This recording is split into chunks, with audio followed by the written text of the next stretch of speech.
agama adalah apa yang disyariatkan Allah dengan perantaraan nabi-nabinya berupa perintah dan larangan serta kebaikan-kebaikan manusia selalu fid dunya wal akhirah. Jadi agama itu yang kita yakini kebenaran Islam itu menuntun kita di dunia dan akhirat. Apa ada yang hanya menuntutkan dunia? Ada. Kelihatannya di dunia unggul, tetapi di akhirat rugi. Wa fil akhirati minal khosir wa yabtaghi ghairil islami dinan fala yuqbala minhu wa huwa fi akhirati minal khosirin. Barang siapa dan siapa yang mengambil selain agama Islam, fala yuqbala minhu, maka tidak akan diterima darinya. Wa fil akhirati minal khosirin, dan di akhirat dia termasuk orang-orang yang merugi. Lah, Islam yang kita yakini itu menuntunkan dunia dan kebahagiaan di akhirat. Ini mestinya kemudian kita menjadi sadar.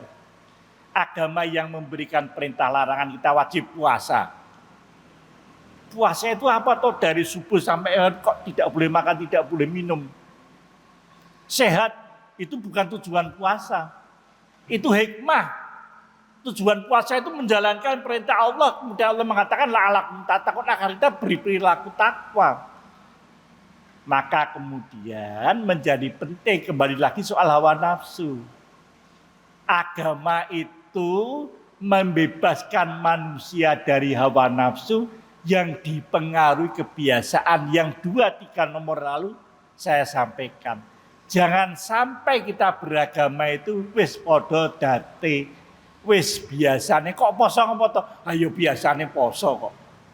Kita akan kehilangan makna dari ibadah kita kalau hanya sekedar biasane. Kebiasaan yang baik itu boleh. Tetapi jangan sampai kita puasa itu biasane. Ngopo puasa kok mulai subuh?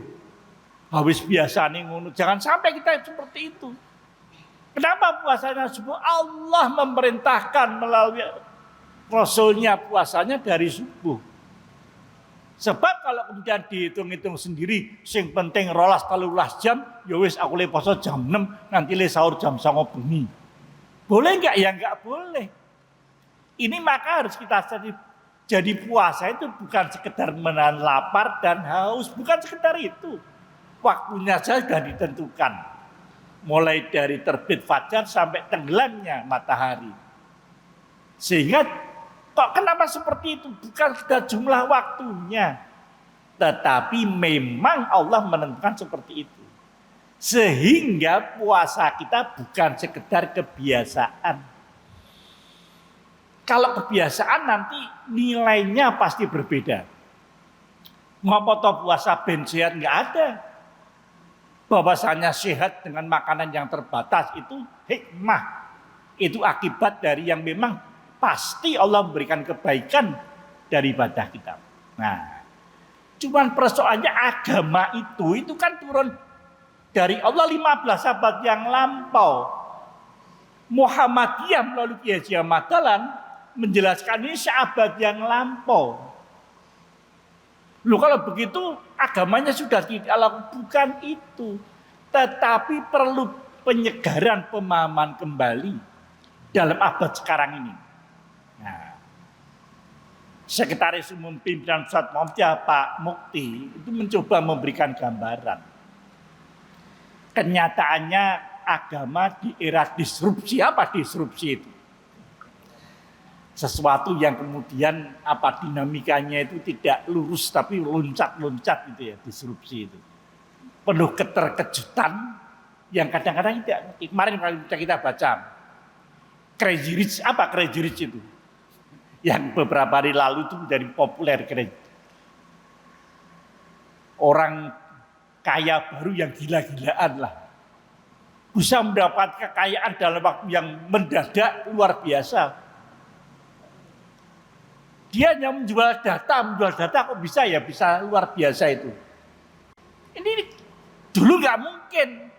Tapi dalam era yang disebut era disrupsi sekarang ini banyak hal kejadian semacam itu. Lah, inilah yang menjadi penting kalau kemudian kita harus ngerti. Memang bagi kita jamaah yang tidak terlibat dalam semacam itu ya nggak masalah.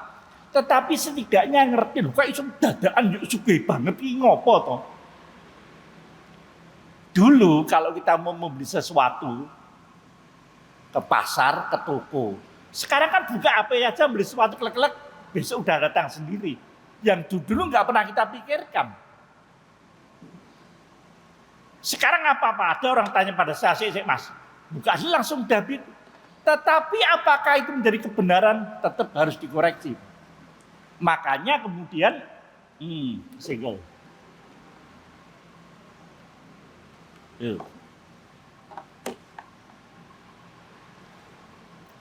Makanya waktu itu dikatakan menjadi penting sekali pemahaman agama itu.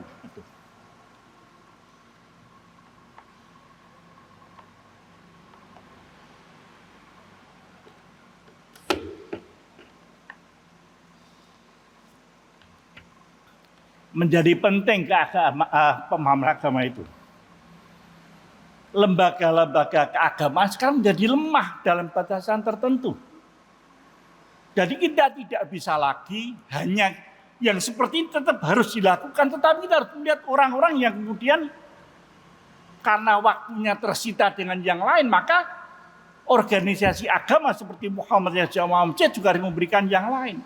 Ketika saya ditanya, Pak Budi besok ke Masjid Intian, online enggak? Saya tuh pas barengan nenek online kan saya bisa buka YouTube atau apa ini. Ya memang zaman harus sudah seperti itu. Begitu banyak sekarang pengajian bisa double-double gitu ya. Pembelajaran agama berubah dari model komunal sosial. Ini kan komunal sosial. Kita ketemu kumpul di masjid. Memang punya nilai tersendiri, ada muwajahah. Tetapi ada juga orang yang ngajinya virtual individual. Neng omah 24 jam sehari dia buka HP, buka internet, belajar ngaji itu bisa. Artinya kita harus memikirkan seperti itu. Apa yang di plus minus masing-masing. Datang di masjid ini ada niatan kita hadir. Alhamdulillah ketemu teman silaturahmi wajah. Tetapi tidak sedikit orang yang kemudian tidak pernah datang kumpulan seperti ini. Tapi dia juga bisa pinter. Ngajinya diwe.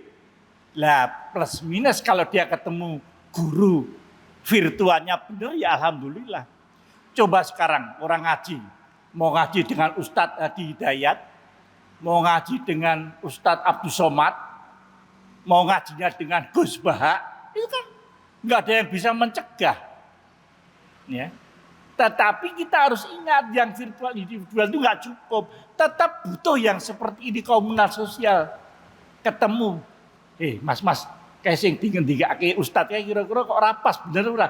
Itu langsung kita bisa mengontrol dengan teman-teman. Tapi kalau dengan virtual individual nggak mudah kita berkomunikasi. Lebih banyak satu arah. Nah, ini harus kita pahami sekarang.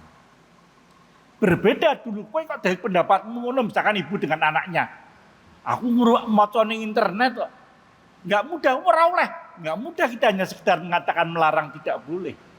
Tetapi kita harus kemudian, yuk kita lihat. Nah, maka ibu bapak harus mempunyai waktu sedikit memahami persoalan di dunia maya tersebut. Pergeseran otoritas keagamaan. Sekarang nggak bisa, pokoknya nderek kiai ini itu sesuatu yang dulu kuat, sekarang enggak. Karena otoritasnya saya bisa akses Hadi Hidayat setiap saat, ngrungokke pengajiane, ngrungokke pengajiane Gus Baha, atau ngrungokke pengajian Ustadz Abdul Somad, atau tinggal milih mau yang mana. Nah inilah maka kemudian butuh pemahaman yang seperti ini disampaikan dalam pengajian yang komunal sosial ini. Sehingga kalau nanti ada pendapat yang lain tidak membuat kita gagap